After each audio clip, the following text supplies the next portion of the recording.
I am Sergeant Julia Hall, 31 years old, and this is the story of how I lost my family and found myself right at a banquet table. At the Army Ball, on my birthday, my mother-in-law, Margaret, smiled in front of my commanding officers and handed me a glittering envelope. Inside were divorce papers. My husband, David, pointed his phone's camera directly at my face. He was filming. Margaret's voice was sickeningly sweet. "Happy birthday, darling. This is a gift from all of us. My son deserves a real wife, someone who can elevate the family's status, not a servant." They waited for me to break down. They didn't know. They had no idea about the letter in my purse. They didn't know that they had just handed me the key to my own freedom. Let me know where you're watching from in the comments, hit that like button, and subscribe if you have ever had your career and your value belittled by the very people who were supposed to love you most. The ballroom at the Fort Hood Event Center was draped in Army blue and gold. It was the annual Army Ball, a night steeped in tradition, a night I actually loved. It's a sacred space for us. We honor the flag, we toast the nation, and we maintain the somber POWMIA table at the front, an empty seat for those who never came home. I was wearing my best uniform, the Army Service Uniform, or ASU. Its dark blue fabric feeling like armor, my awards and ribbons perfectly aligned over my heart. Our table was a mix. My unit was there, including my first sergeant, Michael Carter, a man who had been a quiet mentor to me. And then there was my other family. My husband, David, looking uncomfortable in his rented tux. His sister, Emma, who was practically vibrating with a giddy, cruel energy. And the matriarch herself, Margaret Hall, draped in a designer gown that probably cost more than my last 3 paychecks. She was old money from Highland Park, Dallas, and she never let you forget it. The ceremony had just concluded. The lights came up slightly, and the band started a soft jazz tune. I was smiling, genuinely happy. It was my 31st birthday, and for the first time, my husband's family was attending a military function with me. I had been so desperate for their acceptance, so blind. That's when Margaret stood up. She clinked her glass. "A toast," she said, her voice carrying clearly across our table. The music quieted. David pulled out his phone. I tensed. "Mom, what are you doing?" David whispered, but he was already hitting record. "Julia," Margaret said, her smile like polished marble. She slid a glittering, hot pink envelope across the white linen tablecloth. "We know how much you value service. So, we are serving you with this." The table went silent. First, Sergeant Carter, a man I'd never seen rattled, froze with his fork halfway to his mouth. I looked at David, but he wasn't looking at me. He was looking through his phone screen, his face a mask. My fingers felt numb as I picked up the envelope. It was the same one, the one from 3 days ago. My mind reeled, pulling me back from the ballroom. Back to our small, rented house in Killeen, Texas, just outside the main gate of Fort Hood. I'd just gotten home from a long day at the logistics depot, my boots still dusty. I found Margaret sitting at our kitchen table, alone.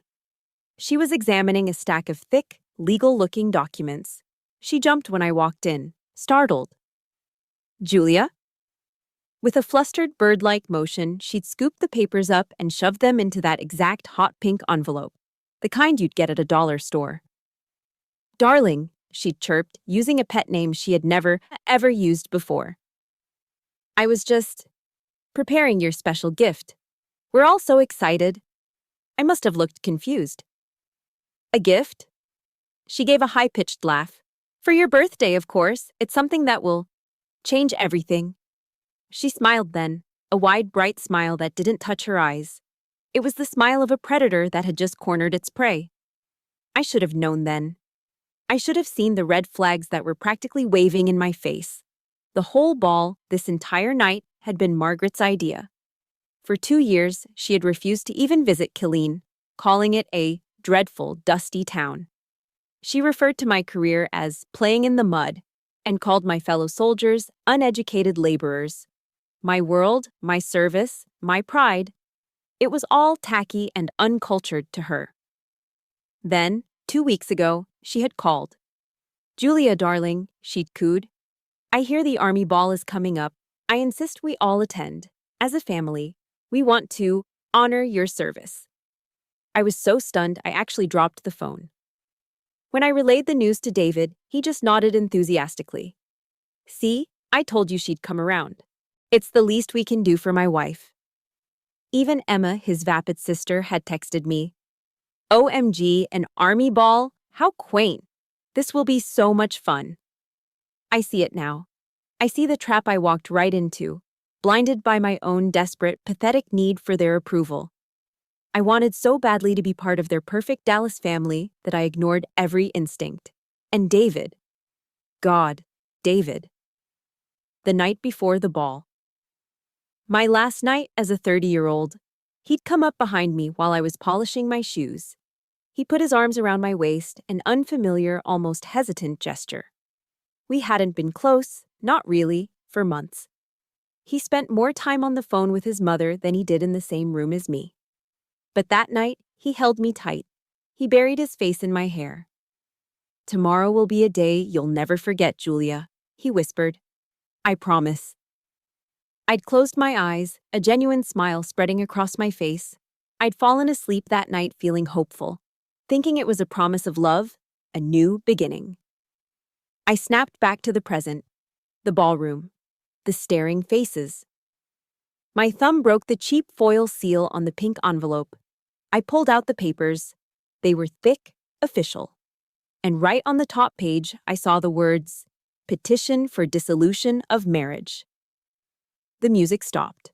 Or maybe it just felt that way. My entire world compressed into the sheet of paper in my hand, the clinking of Emma's champagne glass, and the cold, triumphant look in Margaret's eyes. She leaned in, her voice dropping to a conspiratorial whisper, but still loud enough for everyone at the table to hear. My son needs someone who can attend charity galas in Dallas, Julia. Someone who understands our world. Not someone who's content to play in the mud. I stared at the paper. At the bottom of the last page, I saw his signature. David's familiar, neat signature, which he'd clearly penned days ago. I looked up from the confession, from that deceitful promise. I looked at my husband. He was still filming, his hand perfectly steady. And I realized, as the room began to spin, that David's whisper wasn't a promise of love. It was a guilty man's confession. My heart wasn't just breaking, it was detonating. The humiliation was a physical force, hot and sharp, spreading from my chest to my fingertips. I looked at their smug, expectant faces, Margaret, David, Emma, a united front of contempt. Why? Why did they hate me so much? That disdain? Where did it truly begin? The contempt? That's what it was. A cold, suffocating contempt that I had mistaken for… what? Shyness? A different background? No. It was exactly what it looked like, and it had been there from the very beginning. My mind, still reeling in that ballroom, pulled me further back, past the pink envelope, past the fake promises. It pulled me back 2 years to the week after our honeymoon. We were at a cocktail party at Margaret's sprawling home in Highland Park, Dallas. It was a world of hushed tones, old art, and women with surgically smooth foreheads. I was wearing the nicest civilian dress I owned, a simple navy blue sheath, and I felt like a child playing dress-up. Margaret, holding a champagne flute like it was an extension of her hand, was introducing me to her friends, women named Bitsy and Catherine. And this, she said, gesturing to me, is David's wife, Julia. Her friends smiled, polite and vapid. Then Margaret delivered the clarification, her voice dropping just a fraction, as if sharing a slightly embarrassing secret. She's a sergeant. She said sergeant the same way she might have said plumber or convict. She emphasized the rank, not as an achievement, but as a brand, a mark of a lower class. I watched the polite smiles on her friends' faces tighten, replaced by a look of pity. Not for me.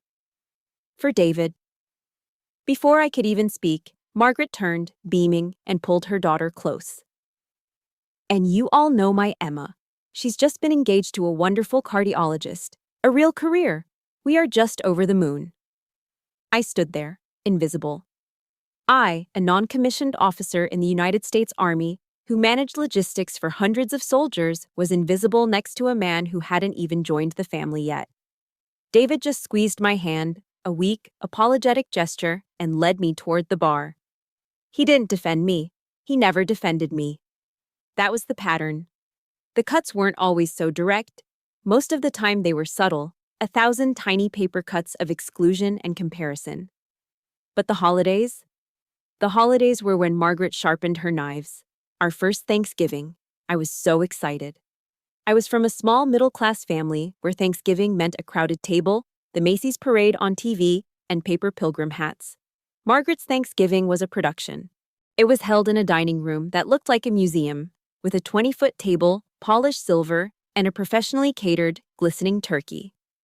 It was a Hall family tradition, Margaret explained, for everyone to go around the table and say what they were most thankful for.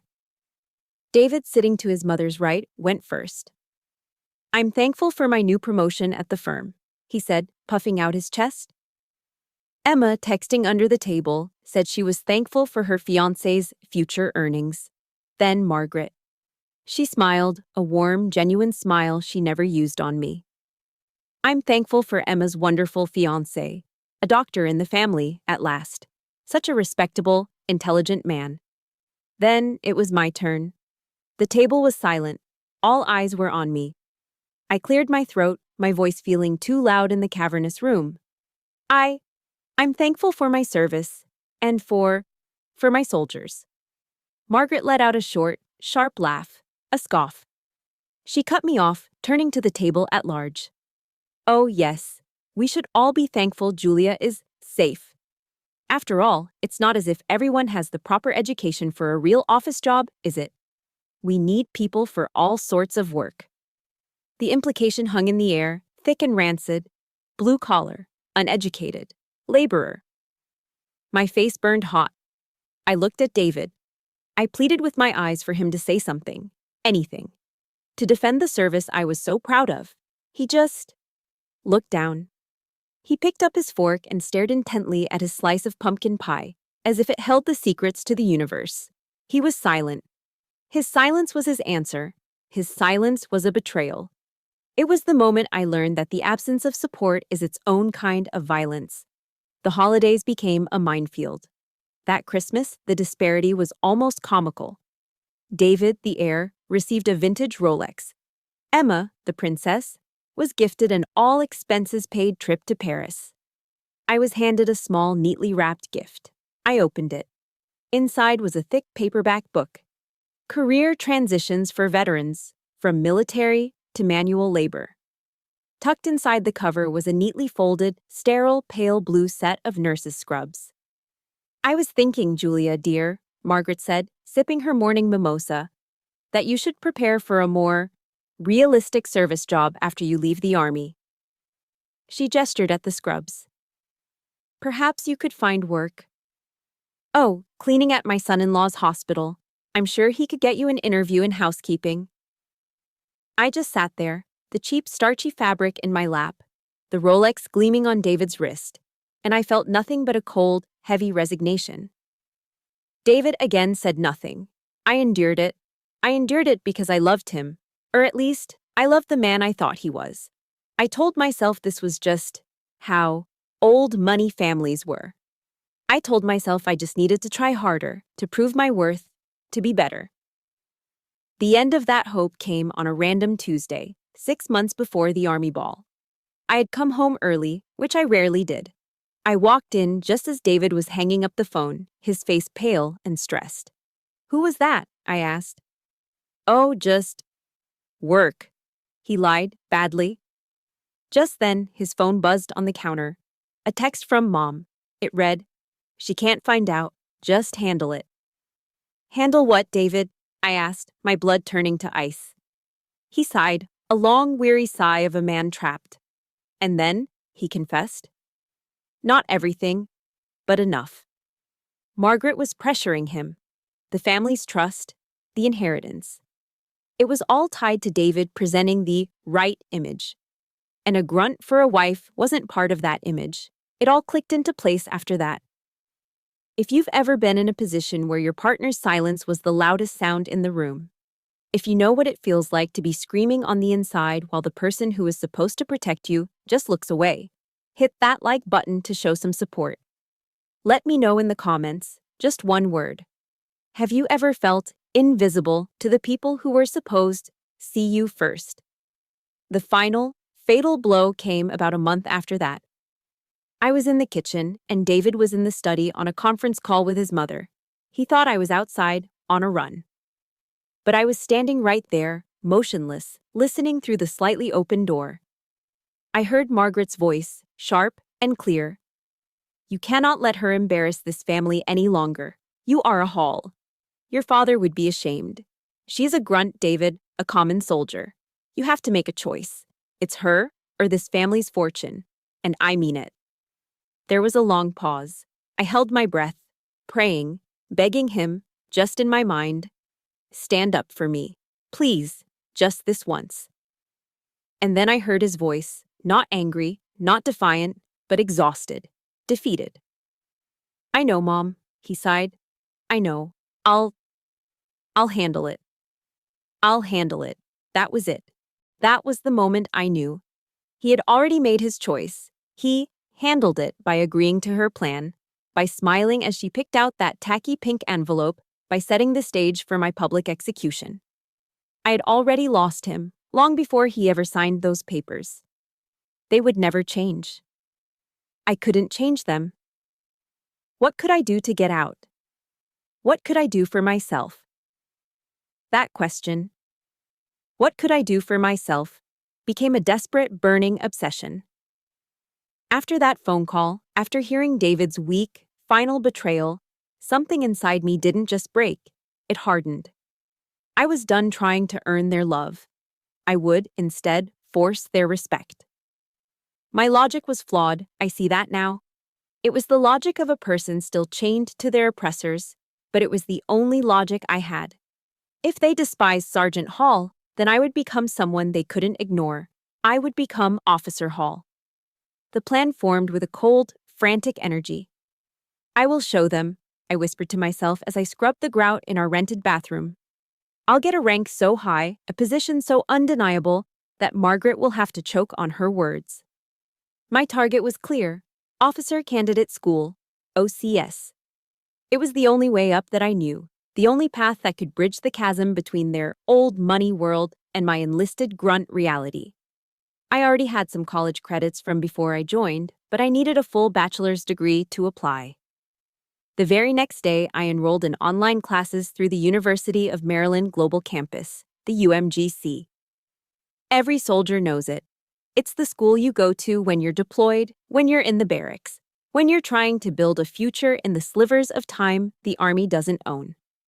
I paid the initial enrollment fee out of my own savings, clicking submit with a shaking hand. I told myself it was an investment. I told myself it was armor. I didn't tell David. Not at first. My life, which was already demanding, transformed into a waking nightmare.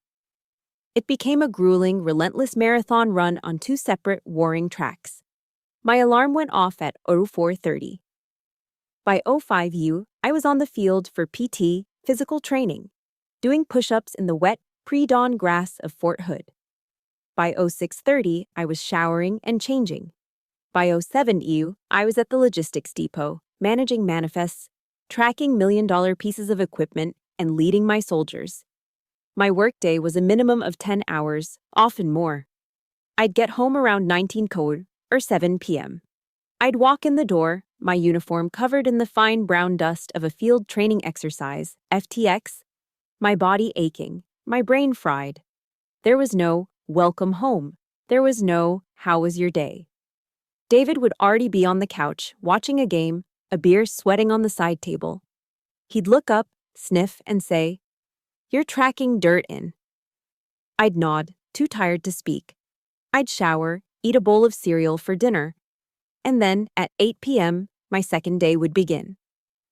I'd sit at the small desk in our spare bedroom, boot up my laptop, and stare at the glowing screen.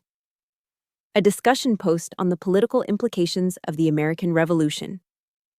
a 2,000-word essay on U.S. history, reading assignments that my tired eyes could barely focus on. The small desk lamp became my only companion. I'd type, delete, and type again. The sound of the keys clicking in the silent house. About a week into this new routine, David appeared at the doorway, squinting. "Do you have to do that right now?" He'd mumble, irritated. "That light is annoying." "I have a paper due, David," I'd whisper back, trying not to wake the resentment I knew was simmering. "Whatever," he'd huff. "You're obsessed." The next night, he moved his pillow and blanket to the guest room. He said the sound of my typing kept him awake. He said I was no fun anymore. He was right. I was no fun. I was a machine running on fumes, fueled by spite and caffeine. I was exhausted, I was isolated, and I was completely, utterly alone. But I kept going. I finished the semester with a 4.0 GPA. I was one step closer. Then came the financial stab. To register for the next, more intensive semester, I needed to apply for financial aid. I sat at the kitchen table, filling out the FAFSA, the free application for federal student aid. It was a document I knew well from my first try at college. But there was a new, terrible complication. Because I was married, I was required to report my spouse's income. And because I needed a student loan to cover the gap, the application required his signature. David, an accountant, a man who understood numbers better than he understood people. I waited until a Saturday morning. I made coffee. I laid the papers out on the table, along with a pen. "Hey," I said, my voice trying to sound casual. "I just need you to look this over and sign. It's for my FAFSA. For my classes." He looked at the papers. He looked at me. His face, which I had once found handsome, twisted into a mask of pure, cold condescension. Margaret's condescension. He didn't pick up the pen. He swiped the papers off the table. They scattered across the linoleum floor. "Are you kidding me with this?" He spat, his voice low and sharp. "More debt? For what? For this fantasy?" "It's not a fantasy, David. It's a path. It's OCS." "OCS?" He laughed, a short, ugly sound. "Julia, be realistic. Look at yourself. You don't have what it takes. You're not officer material." His words hit me harder than any physical blow. "You're not officer material." It was the same as Lalem grunt. The same as manual labor. The same as not a real wife. "You're wasting your time, Julia," he said, turning away from me. "You're wasting our money. My mother is right. You should be trying to learn a real, safe skill. Something for when this army thing is over. Not this." He walked out of the room. The papers, my application, my hope, lay scattered at my feet. His words did what the Oro 4:30 alarms and the 2 a.m. essays couldn't. They broke me. I couldn't get the loan without his signature. I couldn't afford the classes without the loan. My dream, my entire desperate plan to show them, dissolved in a single, cruel moment of financial and emotional sabotage. The OCS dream was dead. I stopped the classes. I stopped talking about the future. I just existed. I went to work. I came home. David moved back into our bedroom, as if nothing had happened. I started quietly applying for civilian jobs, logistics management, project coordination, anything to build an escape hatch.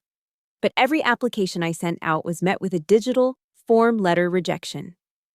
"Thank you for your interest, but we have decided to move forward with other candidates." No interviews, no calls, nothing. I didn't know it then, but I do now. Margaret, with her Highland Park connections, was ensuring every door I tried to open was slammed shut in my face. I had no options. I was trapped. That night, after another silent, agonizing dinner, I couldn't go home. I couldn't sit in that house, breathing the same air as the man who had so casually, so thoroughly, destroyed my last hope. I got in my Jeep. I just drove. And I found myself where I always did, back on post, in the large, mostly empty parking lot of my unit's headquarters, parked under a flickering yellow security light. I was supposed to be strong. I was a sergeant. I led soldiers. I wasn't allowed to be this weak. but I put my hands on the steering wheel, my forehead on my hands, and I finally let it out. I sat there, alone in my car, in the dark, and I cried. I cried for the wasted effort, for the lost hope, for the absolute, crushing loneliness of being married to a man who was my enemy. I had tried to change. I had tried to be better, to be smarter, to be someone they couldn't mock, and I had failed. I don't know how long I sat there in that parking lot, hunched over the steering wheel of my Jeep, completely broken. The tears were the silent, exhausted kind. The kind that come after the anger has burned away, leaving nothing but a cold, hollow ache. I had failed. I was trapped. A soft, firm, tap, tap, tap on the driver's side window made me jolt upright, my heart hammering in my chest. Through the glass and my own blurry reflection, I saw him.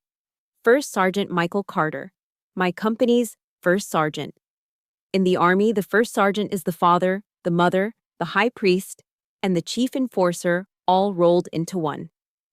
They are the senior non-commissioned officer, the one who knows everything, sees everything, and handles everything.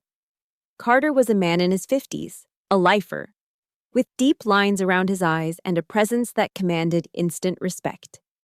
I frantically wiped my face with my sleeves, my cheeks burning with a new, different shame. Don't let him see you cry. Don't be that soldier. He didn't move. He just waited. I fumbled with the button and rolled the window down, the cool Texas night air hitting my hot face. First Sergeant, I managed to croak.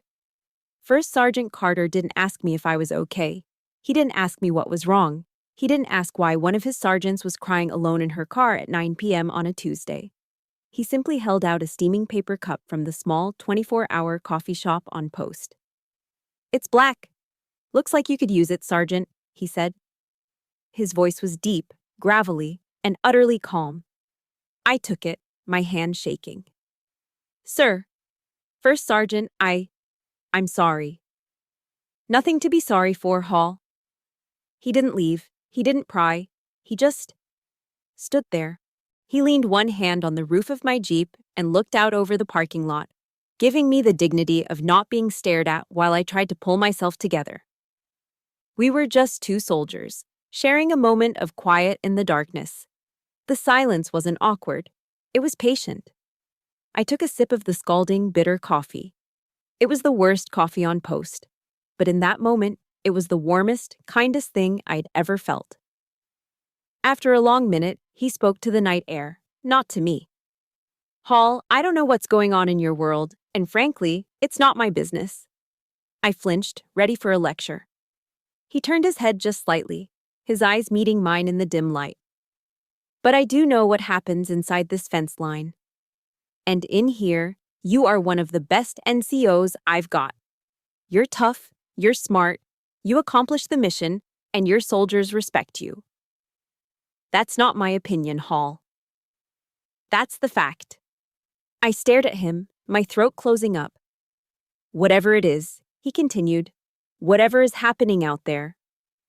He nodded his head toward the main gate, toward the civilian world. You don't let anyone tell you you're not good enough. You don't let them take what you've earned in here. And that was it. That's what finally broke the dam. I started to cry again. Not the silent, hopeless sobs from before. This was something different. This was a flood of relief, of gratitude so profound it was painful. I cried because, for the first time in 2 years, someone saw me. They saw Sergeant Hall, not David's wife. They saw my value, not my potential for a safer career. First, Sergeant Carter let out a slow, heavy sigh. He sounded like a man who had seen this 1,000 times. It's the spouse, isn't it? He said, not as a question, but a statement. I just nodded, unable to speak, feeling the hot tears roll down my face. He looked up at the stars. I went through a bad one myself. Back in 2009, after my 3rd deployment, came home and she'd cleaned out the whole house, took the dog, left nothing but a stack of bills and a Dear John letter. He paused, and for the first time, I heard the man, not just the rank. Sometimes Julia, he said, using my first name so softly I almost missed it. This uniform, This, this green suit, it understands us better than the person sleeping in our bed. He pushed off the Jeep and stood up straight. The Army's not perfect. God knows it's broken in 100 ways, but it is a family, and we take care of our own. You remember that? I finally found my voice. Thank you, First Sergeant. You have no idea. Yes, I do, he said simply. By the way, I was processing awards this afternoon. I saw you never got put in for that last leadership commendation, the one for the FTX loadout, the one you single-handedly saved from being a complete disaster. I'd been so consumed by David's rejection of my OCS application, I'd completely forgotten about it. I missed the deadline, First Sergeant. I know, he said. So I backdated the paperwork and signed it myself. It'll be on your record by Friday. Don't let it happen again. He was telling me he knew. He knew I was distracted, and instead of punishing me, he had covered for me. He had protected me. He tapped the roof of the Jeep twice. Go home, Hall. Get some sleep. I'll see you at PT 05 Suarez Pause. And with that, he was gone, walking back toward the NCO barracks. I sat there for a long time, holding the warm coffee cup. He had, in the span of 10 minutes, given me everything David and Margaret had spent 2 years taking away. Validation, respect, a future. He hadn't told me to change. He hadn't told me to be someone else, to get a real education, or to be safer. He had told me that I, Julia Hall, as I was more than enough. It was the most profound kindness I had ever experienced, and as the warmth of the coffee spread through me, I felt a sharp, unexpected sting of sadness, a bitter, sweet ache. I was so grateful to First Sergeant Carter, but I was also so sad. Because he wasn't the one who was supposed to do this. The man who had vowed to love and protect me, the one who was supposed to be my partner. He was the one who was silent. He was the one who told me I wasn't good enough. I finally understood. My real family wasn't the one I'd married into. It was the one I'd enlisted into. It was the men and women who wore the same uniform, who understood the same sacrifices, and who, when you fell, would be the ones to pick you up, hand you a cup of terrible coffee, and tell you to get back in the fight. I started the Jeep, the engine rumbling to life. I felt, not fixed, but reinforced. I had a family. I was a sergeant, and I was going to be okay. The encounter with First Sergeant Carter reinforced me. It didn't fix my life, but it reminded me that I wasn't crazy. I was valuable, even if my own husband couldn't see it. But I was still trapped. The OCS dream was dead, suffocated by David. My applications for civilian jobs were still met with a wall of automated rejections. I was at my absolute lowest point. I was stuck in a house with a man who despised me, tied to a family who wanted me erased, and I could see no way out. This was my state of mind about 1 week before the Army ball. It was late, probably after 10 p.m. David was asleep, or pretending to be, in the guest room. I was at my usual post, at the small desk in the spare room, under the dim light of the single lamp. I wasn't doing homework anymore. I was just scrolling. Mindlessly scrolling through job sites, bracing myself for the next "thank you for your interest" email. I had my LinkedIn profile open. I rarely checked it. It felt pointless. It was just a collection of skills that, according to Margaret, were worthless. But there was a small 1 in a red circle over the messaging icon. I clicked it. It was an in-mail, not from a random connection, but from a senior talent acquisition manager. The name was formal. The company name next to it made my heart stop. Aegis Defense Solutions. Aegis, as in one of the top defense contractors in the world. The kind of company that builds guidance systems and advanced armor. The kind of company that doesn't just hire grunts. My hands were shaking. I thought it was a mistake. I thought it was spam. I opened the message. Dear Sergeant Hall, it began. My rank. Used as a title of respect, not an insult. My name is Sarah Chen, and I'm a senior recruiter with Aegis Defense Solutions. I came across your profile on a veteran-focused job board and was immediately, deeply impressed. I read that line 3 times, deeply impressed. I hadn't felt impressed by myself in 2 years. I kept reading. Your experience in complex logistics management, your proven ability to lead small teams, and your extensive history of operating under high-pressure environments is precisely what we are seeking for a new project. My vision blurred. I was reading a description of my career, but through a completely different lens. What Margaret called playing in the mud, this recruiter called operating under high-pressure environments. What David called a waste of time, she called complex logistics management. And then came the sentence. The one that changed everything. The one that I will remember for the rest of my life. We find, she wrote, that a military background like yours isn't something to be transitioned from. It is an invaluable asset. An invaluable asset. The words hit me like a physical force. I choked back a sob, pressing my hand to my mouth. Invaluable asset. The only other time I had heard that phrase was from Margaret's lips, describing her grandmother's 3-carat diamond ring. This recruiter, this professional, this total stranger, was using that same phrase. About me. About my work. About the very things my family used to ridicule me. I, a common soldier, was an invaluable asset. The email wasn't just a feeler, it was a direct invitation. We would be honored, she wrote, if you would agree to a video interview with our department head. We can make time tomorrow, if your schedule permits. I stared at the screen for a full minute, my heart hammering against my ribs. Was this real? I wrote back, my fingers flying across the keys, my voice professional and calm, even as my world was tilting on its axis. Yes, Ms. Chen, I am available. Tomorrow afternoon works perfectly. The next 24 hours were a blur. I took a half-day of personal leave, citing a dental appointment. I ironed my most professional blouse, the one I kept for Army review boards. I sat at that same small desk, but instead of a desperate failed student, I was a professional. The interview was easy. It was terrifying, but it was easy. The man I spoke to, a retired Navy captain, didn't ask me about my feelings. He didn't ask me about my husband's family. He asked me about work. Talk me through the last time you had a critical supply chain failure, he said. So I did. I told him about an FTX where a convoy was rerouted and I had to coordinate with 3 different units, in the dark, with bad radio signals to get multi-million-dollar tank parts to the front line before morning. I told him about how I managed my soldiers, how I tracked the inventory, and how we got it done. I was just describing my Tuesday.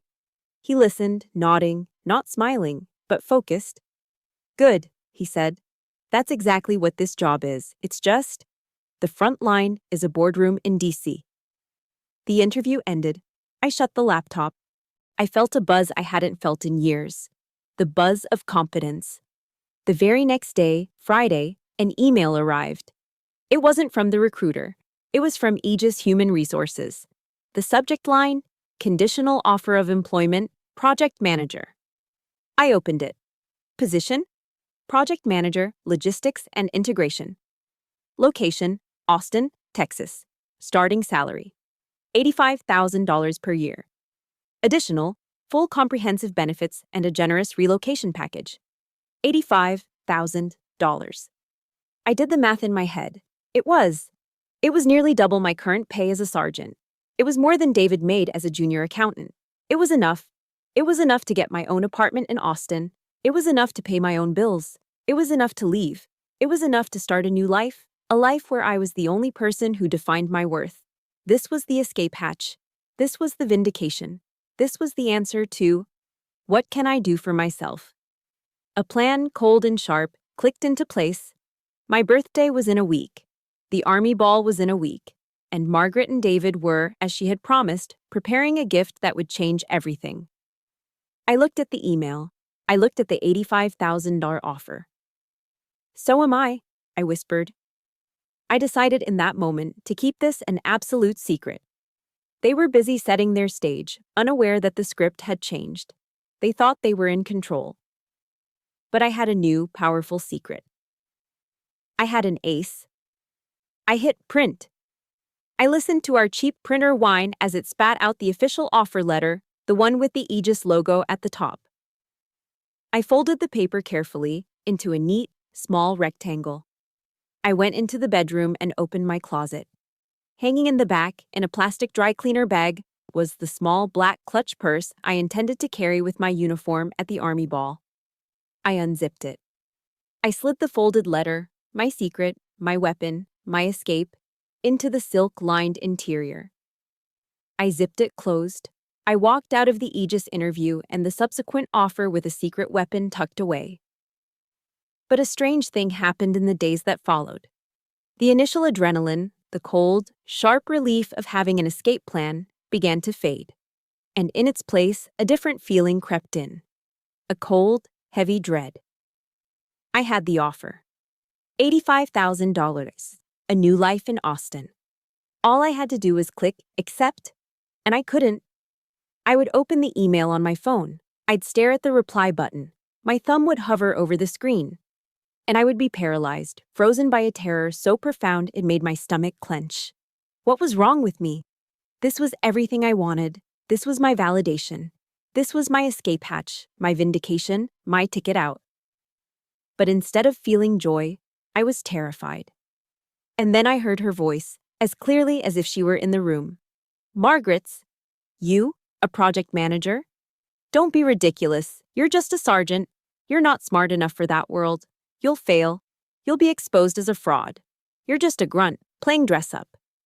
And David's voice, weaker, but just as cutting. Be realistic, Julia. You don't have what it takes. You're wasting your time. For 2 years, they had systematically dismantled my self-worth. They had poisoned my own perception of myself. They had done it so effectively that now, even when a golden, life-changing opportunity was handed to me, I was the one sabotaging it. Their voices were now my inner voice. I had become my own oppressor. I was convinced that Aegis had made a mistake, that the retired Navy captain hadn't seen the real me, that I had somehow fooled them, and that if I accepted, I would show up in Austin and, within a week, they would realize their terrible error. They'd fire me, and I'd be left with nothing. No army, no husband, no future. Just a broken lease and crushing humiliation. The fear was so strong it was a physical sickness. The deadline to accept the offer was Monday. It was now Saturday. The Army ball was in just a few days, on my birthday. I was running out of time. I sat in my car, staring at my phone, my finger hovering over the delete button. Not just to delete the email, but to delete the hope. It was too painful, too dangerous, to hope. It was safer to stay in the misery I knew. It was safer to stay the grunt Margaret always said I was. I was going to reject the offer. I was going to choose the prison I knew over the freedom I didn't feel I deserved. I put my head on the steering wheel, defeated. I can't do it, I whispered. I'm not good enough. Can't do what, Hall? The deep voice made me jump, yet again. I looked up. First Sergeant Carter was walking by, carrying a stack of manila folders. He must have been working on a Saturday. I couldn't stop the words from tumbling out. I didn't tell him the details, not about Aegis, not about the $85,000. I couldn't. First Sergeant, I said, my voice thick. How do you know? How do you know when to keep fighting for something and when to just give up? When to accept that you're just not cut out for it? He stopped, his NCO radar on high alert. He could smell a crisis a mile away. He looked at me, really looked at me, with those patient, all-seeing eyes. You're struggling with a decision, he stated. Yes, First Sergeant, I have a big opportunity, a new path, but I'm scared. I'm scared I'm not good enough for it. I'm scared I'll fail. And I don't know if I should even try. First Sergeant Carter, a man who I knew was religious, a man who had been through multiple deployments and a devastating divorce, looked at me with a profound, knowing sadness. Hall, he said, his voice softer than I'd ever heard it. Do you know the Serenity Prayer? I've heard it, First Sergeant, for, AA meetings, right? It's not just for alcoholics, Julia, he said, using my first name again. It's for soldiers. It's for people who are in a fight they can't control. He leaned against the hood of my Jeep, looking out at the drab brown headquarters building. He didn't recite it like a man saying grace. He spoke it like a creed, like a weapon. God, grant me the serenity, he said, his voice a low rumble, to accept the things I cannot change. He paused, and he turned his head to look directly at me. The courage to change the things I can? He held my gaze, his eyes sharp, driving the words into me. And the wisdom to know the difference. I just stared at him, my breath caught in my chest. He stood up straight. You are in a cage, Hall, and you're not sure which parts of it are real and which parts are in your own head. I think so. So let's use the prayer, he said, all business, like a drill sergeant breaking down a rifle. What can you not change? Let's start there. I can't change how they see me, I whispered, and I knew I wasn't talking about the Aegis recruiters. I was talking about the Halls. I can't change Margaret. I can't change David. I can't make them respect me. I tried. I failed. Exactly, Carter said, nodding sharply. You cannot change them. That is a fact. You have been throwing yourself against a steel door, and it will not budge. That is the thing you must accept. You must find the serenity to stop. He let that sink in. The serenity to stop trying to win their approval. Now, he said, what can you change? My mind flashed to the email on my phone. The $85,000. The apartment in Austin. The project manager title. My future, I said, the words barely audible. My location. My job. There you go, he said. That is the thing you can change. That is where you need to find the courage. He tapped his finger on the window, right in front of my face. Your problem, Hall, is that your enemies have stolen your wisdom.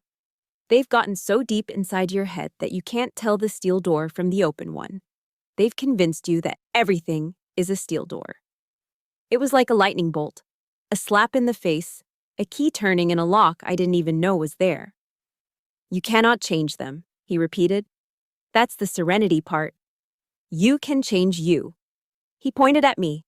That's the courage part. Your entire mission right now is to find the wisdom to know the difference. He stepped back. Don't let them steal your wisdom, Hall. Don't let them win.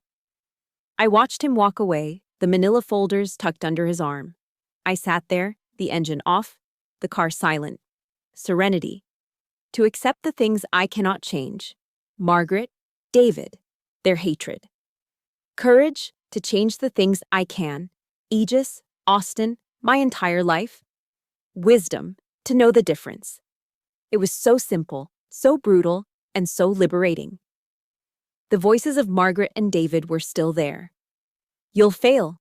You're not good enough. But now I had a new voice, a stronger one. First, Sergeant Carter's. Don't let them steal your wisdom. I took a deep, shuddering breath. I picked up my phone. My thumb was no longer shaking. I opened the email from Aegis Human Resources. I pressed reply. I typed, Dear Ms. Chen and the Aegis team, I am thrilled to formally accept your offer for the project manager position. I am eager to begin. I hit send. A wave of terror, and beneath it, a powerful, deep current of relief washed over me. I had done it. I had accepted the things I couldn't change, and I had just found the courage to change the things I could. Hitting send on that email to Aegis didn't just accept a job. It deployed a weapon. My secret. In that single moment, the entire dynamic of my life shifted. The wisdom from First Sergeant Carter's prayer had given me an anchor. I had accepted what I couldn't change, the halls, and I had taken courage to change what I could, my future. The days leading up to the Army Ball were strange. I was no longer a victim trapped in a cage. I was an observer, a strategist, watching a play I already knew the ending to. The fear that had paralyzed me for 2 years was gone, replaced by a cold, sharp, and patient focus. I was at home in our kitchen, a few days before the ball, when Margaret repeated her performance. I came in from the garage, and she was at the kitchen table, just as I had seen her before. She had a stack of legal documents and that same, glittery, offensively pink birthday envelope. When she saw me, she did her practiced, theatrical gasp. "Oh, Julia, darling, you startled me." She hurriedly, almost clumsily, shuffled the papers into the envelope. Last time I saw this, I was a confused, wounded animal, too desperate for affection to see the trap.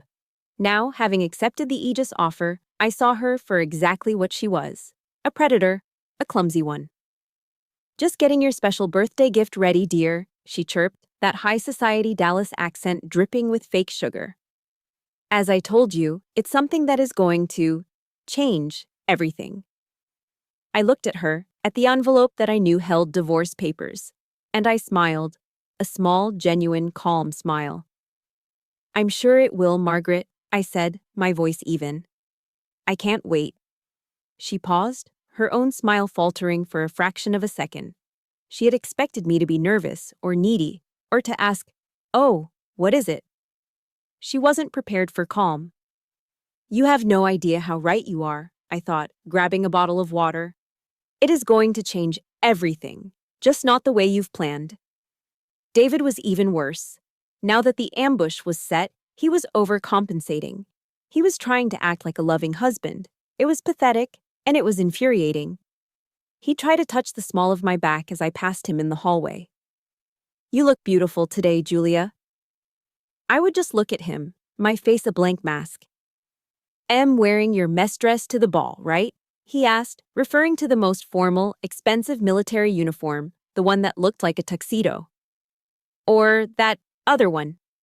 He hated my Army service uniform, my ASU. He, like his mother, thought it was the uniform of the help. "The ASU, David," I said flatly. He sighed, running a hand through his hair, his eyes already darting to the living room where Margaret was. He was looking for her approval, even in this. "Right. Well, it's going to be a great night.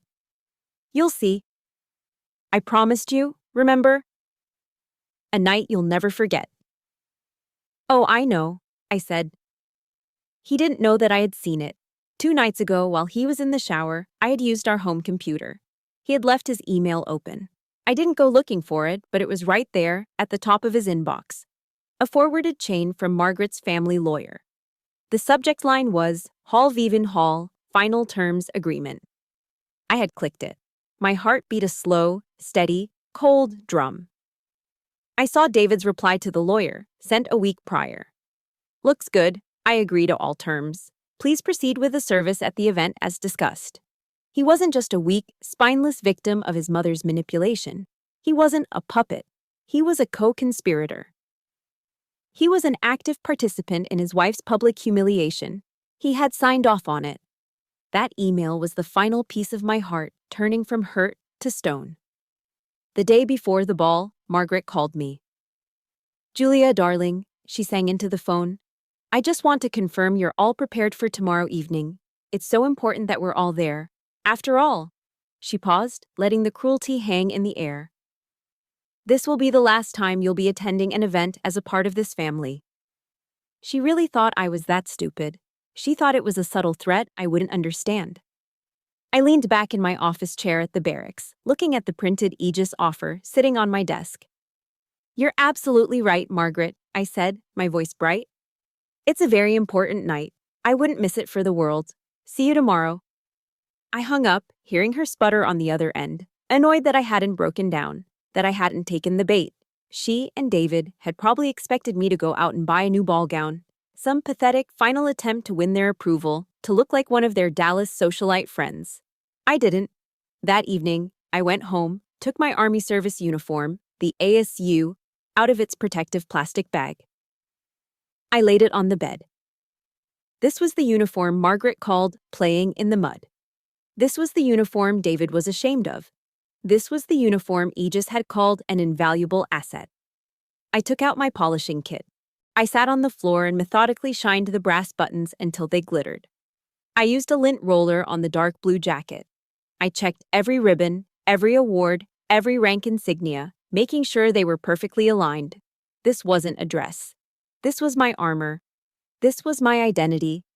This was the skin I had earned, not the one I had married into. Tomorrow night, I would not be Julia Hall, the failed daughter-in-law. I would be Sergeant Hall, Logistics NCO, United States Army, and I would walk into that battle wearing my armor. The night of the ball arrived. My 31st birthday. David was quiet, vibrating with a nervous, giddy energy. I was perfectly calm. I did my makeup. I put my hair up in a tight regulation bun. I put on the uniform. It felt custom-made. It felt powerful. Then, the final piece. I picked up the black clutch purse I was carrying. I opened it. I took the folded-up Aegis offer letter, my weapon, my escape, my future, and slid it into the silk-lined interior. I zipped it closed. I held the small purse in my hand. It was just a few sheets of paper, but in that moment, it felt heavier, more solid, and infinitely more powerful than my M4 rifle. An M4 is a weapon you use to fight an enemy. This was the weapon I was using to save myself. We drove to the event center. We walked into the grand ballroom, the flags of the 50 states and the Army colors lining the entryway. David put his hand on the small of my back. It felt cold, damp, a traitor's touch. I saw our table. Table 12. First Sergeant Carter and his wife were already there, chatting. And so were they. Margaret, David, and Emma. Sitting there, expectant, smiling. Like vultures at a banquet, waiting for the main course to die. They had no idea. They thought they were the hunters. They had no idea I was no longer the prey. If you have ever had to walk into a room knowing you were about to face your biggest battle, hit that like button. Let me know you're ready for this. Comment, show them Julia, below, if you are on my side. I took a slow, steady breath. I walked toward the table. I sat down, placing my small black clutch on my lap. I could feel the sharp corners of the folded letter inside. I looked up and met Margaret's beaming, triumphant smile. The stage was set. The actors were in place. And they had no idea I had rewritten the entire script. I sat there, my hands resting on the black clutch in my lap. I was calm. The room was loud. The clinking of glasses, the murmur of hundreds of conversations, the distant sound of the jazz band playing some patriotic medley. First Sergeant Carter, seated to my left, was in the middle of a story. So the battalion commander says to me, "Top, I don't care how you do it, just get it done." And I said, he never got to finish his sentence. A high-pitched tink-tink-tink sound cut through our table's conversation. Margaret was tapping her champagne flute with a manicured fingernail. The conversation at our table died instantly. "Excuse me, everyone," Margaret said. Her voice, practiced from years of Dallas charity luncheons, cut through the air with an icy precision. She didn't stand up, not yet. She just wanted the attention of our table. She got it. First Sergeant Carter looked annoyed at being interrupted. His wife looked confused. I just watched. This was it. "I just wanted to take a moment," Margaret said, her smile wide and bright, "since it's Julia's birthday." She began to stand up, a vision in an expensive navy blue silk gown. "And as you know, our family believes in celebrating our service members." Out of the corner of my eye, I saw two things happen simultaneously. Emma, my sister-in-law, sat up straighter, a cruel, excited smirk on her face, and David, my husband, pulled out his phone. He aimed the camera directly at me. He was filming. My heart beat a steady, cold rhythm. Thump. Thump. Thump.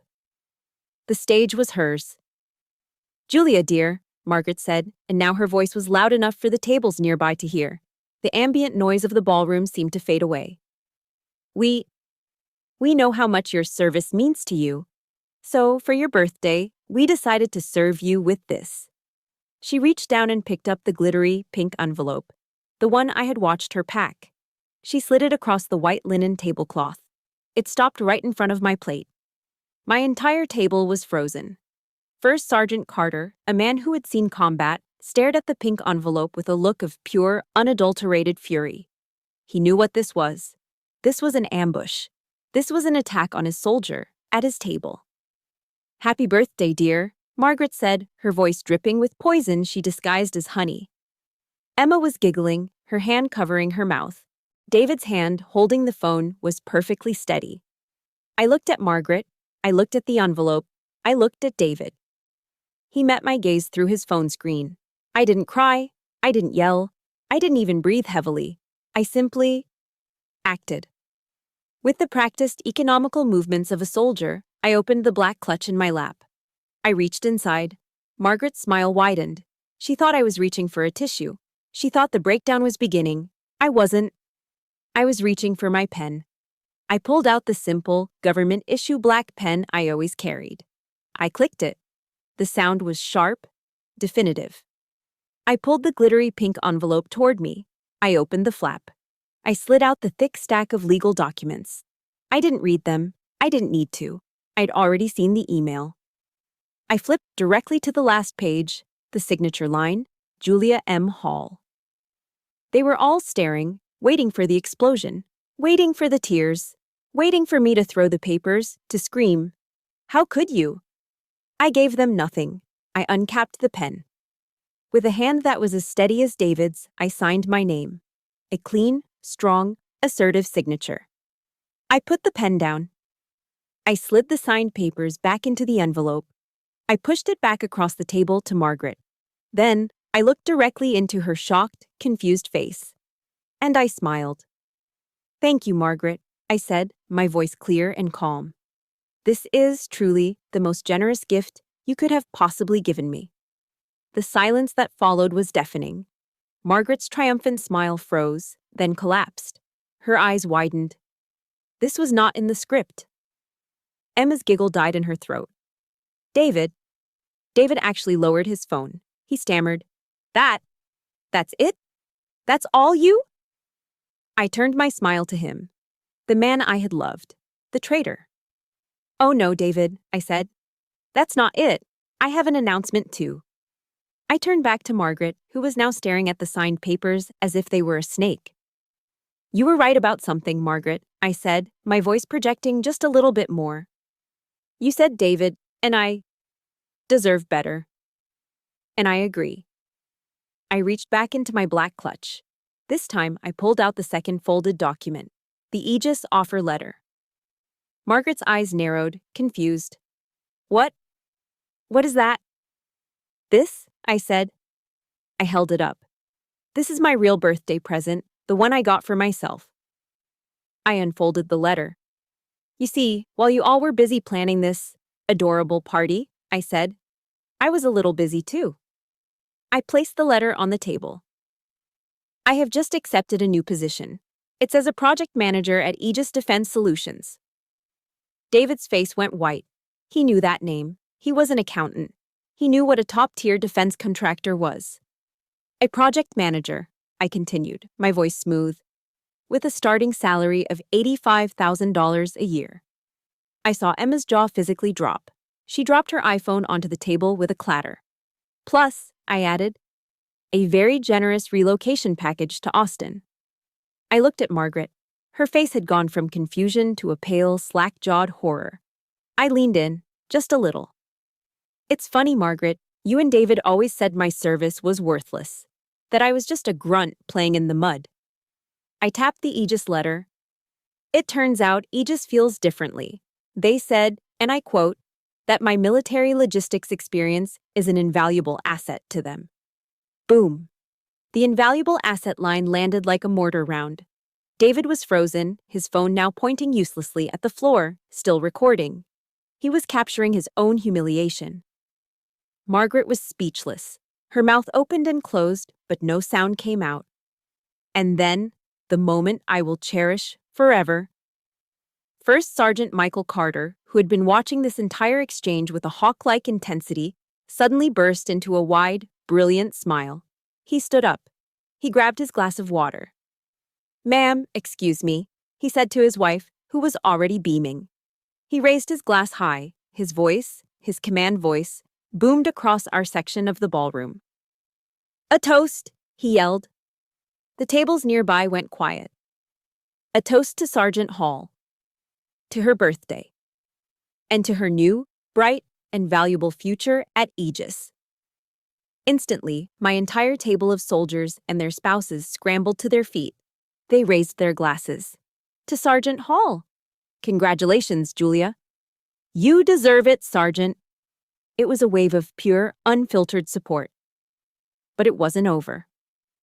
The commotion had caught the attention of the VIP tables at the front of the ballroom.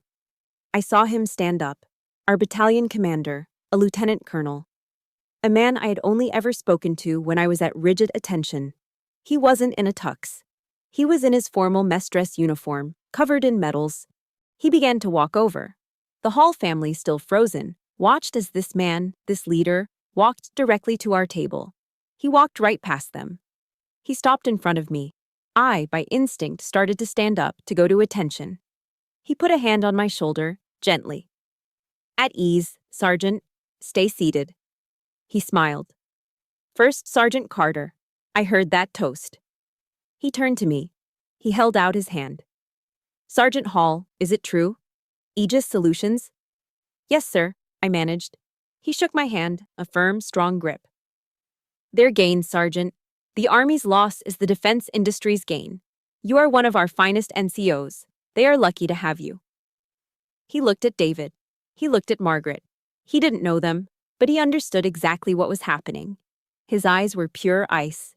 He turned back to me, his voice warm again. Congratulations, Sergeant. Truly. Thank you, sir, I said. He nodded and walked back to his table. I was surrounded. My fellow NCOs, their wives, everyone was patting me on the back, offering congratulations, asking about the new job. I was completely, totally, and publicly vindicated. And the Halls, Margaret, David, and Emma, were just there. Silent. Humiliated. Completely and utterly isolated in a sea of respect. A respect that was all pointed at me. I looked at them one last time. 3 broken, pathetic statues. I picked up my black clutch. I stood up. I didn't say goodbye. I didn't say another word. I just turned and walked away. I didn't run. I walked. I nodded at my soldiers, at my NCO brothers and sisters who were still cheering, their faces lit up with genuine joy for me. I gave a final respectful nod to First Sergeant Carter, who simply dipped his chin, a look of profound fatherly pride on his face. Then I turned my back on the Hall family. I didn't look back. Not once. I didn't need to see Margaret's collapsed vanity, or Emma's spoiled pout, or David's pathetic, hollowed-out expression. I was done with them. I walked out of the ballroom, my footsteps steady on the marble floor. The sounds of the party, the music, the laughter, the congratulations, faded behind me. I pushed through the heavy glass doors of the convention center. And I stepped out into the cool, damp Texas night air. I stopped. I looked up at the dark sky, at the hazy streetlights of Killeen, and I took a breath. It was the first real breath I had taken in 2 years. It didn't carry the weight of Margaret's judgment or David's disappointment. It was just air. It was freedom. I didn't cry. I was too empty, too exhausted, and too relieved. The adrenaline from the ballroom began to drain away, leaving a profound, aching exhaustion. But I was free. I got in my Jeep and drove home, to the house I shared with David. It wasn't our house anymore. It was just a place, a temporary holding area. He didn't come home that night. Neither did Margaret or Emma. I slept, for the first time in 2 years, in the middle of the bed. I slept deeply, heavily, and without dreams. The next 2 weeks were a blur of logistics. I was a logistics NCO after all. This was my specialty. I met with a lawyer, a sharp, no-nonsense woman in downtown Killeen who specialized in military divorces. I sat in her office, which smelled like old books and strong coffee, and I told her the story. When I got to the part about the army ball, she stopped me. He filmed it, she asked, her eyes lighting up. Yes, ma'am, I said. His sister, too. They were both recording. My lawyer, Ms. Evans, leaned back in her chair, a wide, shark-like grin spreading across her face. Sergeant Hall, she said. In Texas, we can have at-fault divorces. They just handed us the entire case on a silver platter. She explained that under Texas law, cruelty was grounds for an unequal division of assets, and a coordinated public humiliation planned by his mother at a formal military event on your birthday. She savored the words. That, Sergeant, is the definition of premeditated cruelty. We need that video. I don't have it, I said. Oh, he does, she smiled. And he will be legally compelled to provide it in discovery. They thought they were filming your humiliation. What they were actually doing was creating Exhibit A. And that's exactly what happened. David's own lawyer, no doubt horrified, had to turn over the phone footage. Ms. Evans called me after she watched it. She wasn't smiling anymore. She was furious. It's worse than you described, she said, her voice tight. The look on their faces, their laughter. We're going to burn them to the ground, Sergeant. Margaret's old money lawyers from Dallas tried to fight, but the video was undeniable. It was a clear-cut case of planned, malicious, emotional abuse. The judge was appalled. Margaret had tried to trap me, to throw me out with nothing. Instead, she had given me everything. The divorce was settled quickly. I got a very favorable agreement. I kept my Jeep. I kept all of my own money. And most importantly, I kept every single penny of my military pension, my TSP, my thrift savings plan. David and his mother had no claim to it. The grunt's dirty money, as it turned out, was fully protected. As soon as David realized what was happening, that I was really gone, that his mother's plan had backfired, and that he was facing a very public, very ugly legal defeat, the text started. At first, it was pure, panicked rage. What the hell are you doing, Julia? You're making a fool of yourself. You're making a fool of me. You think this is funny? You humiliated my mother, after all she did for you. I didn't reply. Then, about a day later, the tone shifted to bargaining. Okay, look, I get it. You're mad. You made your point. You can come home now. Mom's gone back to Dallas. Julia, come on. Don't throw 2 years away over one bad night. One bad night. I almost laughed. I still didn't reply. Then, finally, came the pathetic, whimpering desperation. The messages would come in at 2 a.m. Julia, please, I'm sorry. It was all Mom's idea. You know what she's like. I never wanted to hurt you. I'm sitting here alone. The house is so empty. I miss you. I love you. I read that last text. I love you. And I felt nothing. No, that's not true. I felt something. Pity. Pity that this 32-year-old man was so weak, so hollowed out, that he didn't even know what the word meant. He didn't love me. He loved that I was a convenient, stable presence that didn't challenge his mother. I read his words, and I felt pity, not love. And that's how I knew I was truly done. I was walking to my car in the barracks parking lot after my final out-processing briefing. It was raining. I had my head down, my keys in my hand, my mind already in Austin, when a car pulled up, blocking my path. It was David. He jumped out of his car, his expensive work clothes already soaked. Julia, stop, please. I stopped. I just looked at him. He looked terrible. He was unshaven. His eyes were red. He looked like a little boy who had been told no. Julia, please, he begged, coming toward me. Don't do this. Don't leave. You don't have to do this. We can talk. We can go to counseling. We can work this out. I looked at his face, the face I had loved, the face I'd cooked for and slept next to and cried over. I'd wanted so badly for this man to be my partner, to be my family. And in that rainy parking lot, I felt a sharp, sudden pang. It wasn't love. It was grief. It was the last dying ache for the idea of what we could have been. The grief for the man I'd thought he was. I had to accept that man never existed. This was the wisdom First Sergeant Carter talked about. Accepting what I could not change. I couldn't change him. I couldn't change his mother. I could only change me. David, I said. My voice was calm. It was so calm. It didn't waver.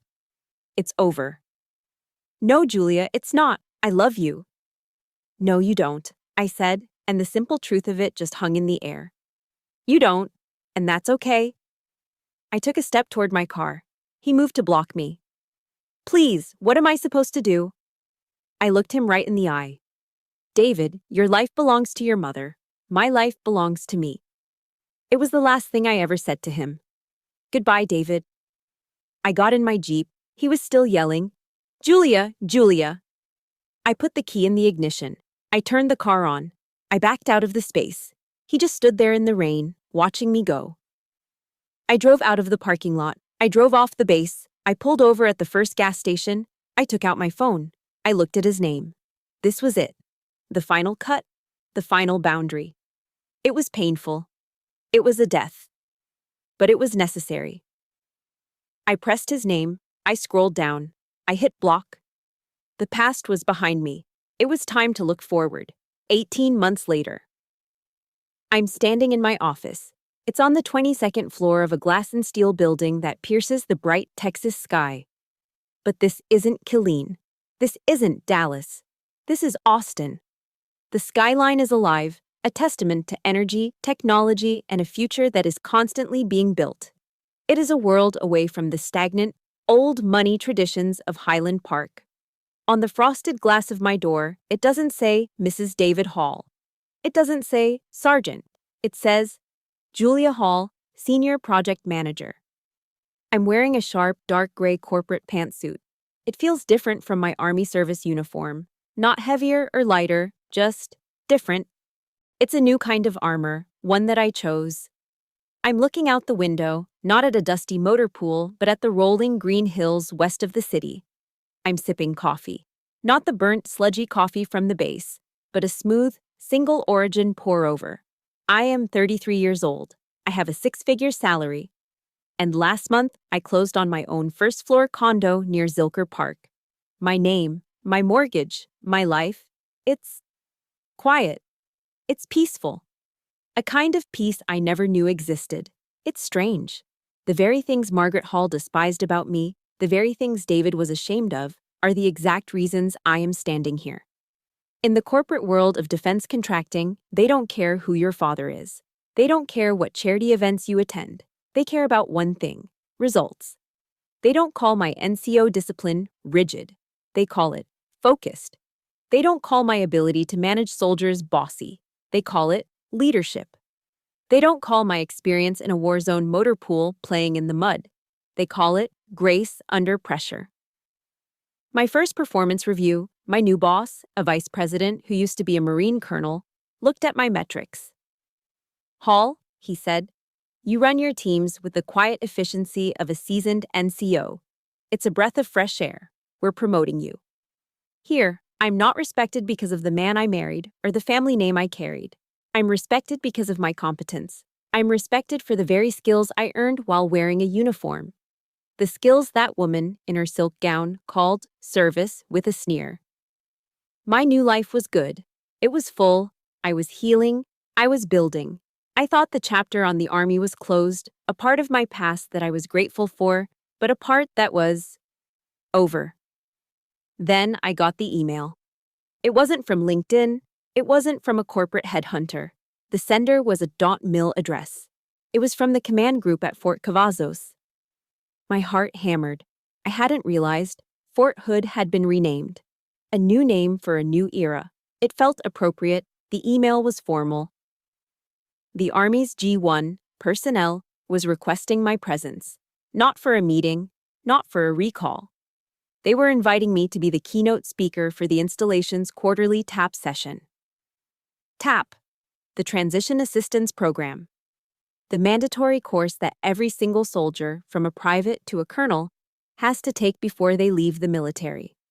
The course that's designed to help them transition, to translate their skills, to prepare them for the outside world. They were asking me to come back, to stand on that stage, to be the bridge between the world I left and the world I had just conquered. I wrote back in 2 minutes. Yes. A week later, I find myself standing on the stage of an auditorium I know well. It's the same one I sat in for my own TAP course, terrified and broken. But today, I am not in the audience. I am at the podium. In front of me are 300 soldiers. Young privates, seasoned sergeants, older officers, all of them in their camouflage uniforms. All of them looking at me with the same quiet anxiety I once had. The fear of the unknown. The fear of not being good enough for the civilian world. I look down at my notes. Then I look up. I see their faces. And I push my notes aside. "Good morning, Fort Cavazos," I say. My voice is steady, amplified by the microphone. "My name is Julia Hall. 18 months ago, I was one of you. I was a sergeant, a logistics NCO, right here on this post. And I was terrified. I was terrified that everything I had done, everything I had learned, wouldn't mean a thing out there." I pointed to the exit sign. "You're going to hear from a lot of people. And some of them in your life might tell you that you need to transition. They'll tell you that you need to adapt. They'll tell you that your military experience isn't valuable in the real world.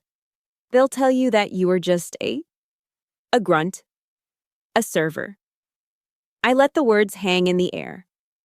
I am here from that real world to tell you one thing. They are wrong. A ripple of energy goes through the room. They're listening now. Your discipline, your ability to show up on time, every time. Your leadership, whether you led a team of 2 or a platoon of 30. Your unshakable calm when everything is on fire and the mission must get done. These are not things to be transitioned out of. These are not things to forget. I smiled, feeling a fire I hadn't felt in a long time. "Those skills," I said, my voice ringing with absolute certainty, "are the rarest, most valuable commodities in the business world. Do not let anyone tell you otherwise." I paused, and my eyes scanned the front row. And that's when I saw him. Sitting in the front row, in a civilian polo shirt, was Michael Carter, my old first sergeant. He wasn't in uniform. The email had mentioned he was on terminal leave, about to retire. He wasn't crying. He wasn't cheering. He was just smiling. A quiet, knowing, deeply proud smile. He saw me. He had always seen me. Seeing him, seeing those soldiers, it all crystallized. The final piece of the puzzle clicked into place. I took a deep breath and gave them my final thought. The truth. "Look," I said, "leaving is scary. Change is scary. But I learned something. I learned it from a very wise first sergeant right here on this post." I looked right at Carter. He taught me about the serenity prayer, about the wisdom to know the difference between what you cannot change and what you can. You cannot change the minds of people who are determined to misunderstand you. You cannot change the prejudices of people who look down on you. You cannot change their bitterness or their jealousy or their hate. But you can change your life. You can change your future. You can take your skills, your integrity, and your strength, and you can build a new life from the ground up. Don't be afraid of the change, I finished. Be brave enough to change the things you can. The auditorium was silent for a beat. And then it erupted. It wasn't just polite applause. It was cheering. It was soldiers standing on their feet. First Sergeant Carter was the first one up. I walked off that stage, not as a victim, not as a soldier, but just as Julia. I felt a profound sense of gratitude. It was a strange thought, one that settled on me as I drove my own car back to my own apartment in my new city. I was grateful for Margaret Hall. Her cruelty, her malice, her pathological need to destroy, she hadn't. She had liberated me. Her vicious birthday gift wasn't a curse. It was the key. That hateful, glittering envelope she slid across the table. In the end, it really was the greatest gift I ever received. It was the gift of my own life. Thank you for staying with me, for listening to my story. This journey of healing was mine, but I know the feelings of being undervalued, of fighting to be seen, are shared by so many. My story is finished, but yours may still be writing. If this story gave you strength or validated your own worth, please support this channel by hitting the like button and subscribing for more stories of resilience. And in the comments, I want to see you claim your own power. Just comment, "I am valuable," below. Because you are.